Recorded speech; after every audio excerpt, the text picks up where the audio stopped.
Hi hello friends. இன்றைக்கி இந்த வீடியோவில் திருக்கார்த்திகை தோன்றியதற்கான காரணங்களை பற்றி அறிந்து கொள்ளலாம் வாங்க.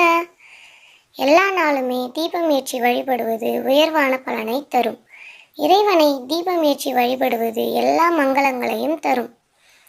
திருக்கார்த்திகை தோன்றுவதற்கு 2 விதமான காரணங்கள் கூறப்படுகின்றன. அதில் ஒன்று, ஒருமுறை உமாதேவி சிவனின் கண்களை விளையாட்டாக கைகளால் மறைத்தாள். அப்பொழுது பிரபஞ்சமே இருள்மயமானது. உயிர்கள் அனைத்தும் துயரில் ஆழ்ந்தன. இச்செயலால் தேவிக்கு பாவம் உண்டானது. விமோச்சனம் தேடி காஞ்சிபுரம் சென்று சிவனை நோக்கி தவத்தில் ஆழ்ந்தாள். இறைவனும் தேவிக்கு காட்சியளித்து திருக்கார்த்திகை நாளில் திருவண்ணாமலை வரும்படி அருள் புரிந்தார். தேவியும் அண்ணாமலையில் உள்ள பவழக்குன்று மலையில் இருந்த கௌதம் மகரிஷி உதவியுடன் பர்ணசாலை அமைத்து தவம் செய்தாள். பௌர்ணமி சந்திரன் கார்த்திகையில் சஞ்சரிக்கும் வேலை வந்தது. இறைவன் தேவிக்கு காட்சியளித்து இடபாகத்தில் ஏற்று அருள் புரிந்தார். அந்த தினமே கார்த்திகை தீப திருவிழாவாக கொண்டாடப்படுகிறது. இந்த திருக்கார்த்திகை விழா பிறந்ததற்கு மற்றொரு காரணம் உண்டு. ஒரு சமயம் திருக்கைலாயத்தில் பரமேஸ்வரனும் அம்பிகையும் எழுந்தருளி இருக்கும் பொழுது அங்கே நெய்யிட்ட திருவிளக்கு ஒன்று எரிந்து கொண்டிருந்தது. விளக்கு ஒளி இழுக்கும் தருணம் எலி ஒன்று அங்கு வந்தது. நெய்யின் வாசனையை அறிந்து அதை உண்ண நினைத்து திரியை இழுத்தது. தூண்டி விடப்பட்டதால் தீபம் பிரகாசமாக எரிந்தது. ஒளி மிகுந்ததினால் எலி ஓட ஆரம்பித்தது.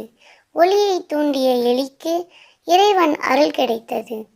எலிக்கு அவர் மானிட பிறவி கொடுத்தார். அதற்கு அரசபோகமும் அரண்மனை வாழ்வும் தந்தருளினார். முன் ஜென்மத்தில் எலியாய் இருந்தது. அடுத்த பிறவியில் மகாபலி சக்கரவர்த்தியாக பிறந்தார். எண்ணற்ற செல்வங்களுக்கு அதிபதியானார். கூடவே செருக்கும் வளர்ந்தது. ஒரு நாள் அகங்காரத்துடன் கோவிலுக்கு சென்றார்.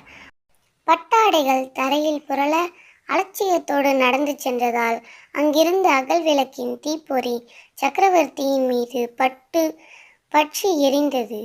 உடல் புண்ணாயிற்று. செருக்கு அடங்கிய சக்கரவர்த்தி 2 கை கூப்பி ஆண்டவனை நோக்கி பிரார்த்தித்தார். தமது உடம்பில் ஏற்பட்ட ரணத்தை போக்கி அருளுமாறு வேண்டினார். தீப்பொறி ஏற்பட்டதால் நாள்தோறும் கோவிலில் தீப வரிசைகளை ஏற்று தொழுது கொண்டு வா, காலப்போக்கில் உன் நோய் நீங்கும் என்று இறைவன் சொல்ல மன்னன் மகிழ்ச்சியுற்றான். நாள்தோறும் கோவிலுக்கு சென்று வரிசையாக நெய் தீபங்கள் ஏற்றி வழிபட்டான். இவ்வாறு தொடங்கிய தீப வரிசை வழிபாடே கார்த்திகை தீப திருவிழாவாக உயர்ந்தது என்பர்.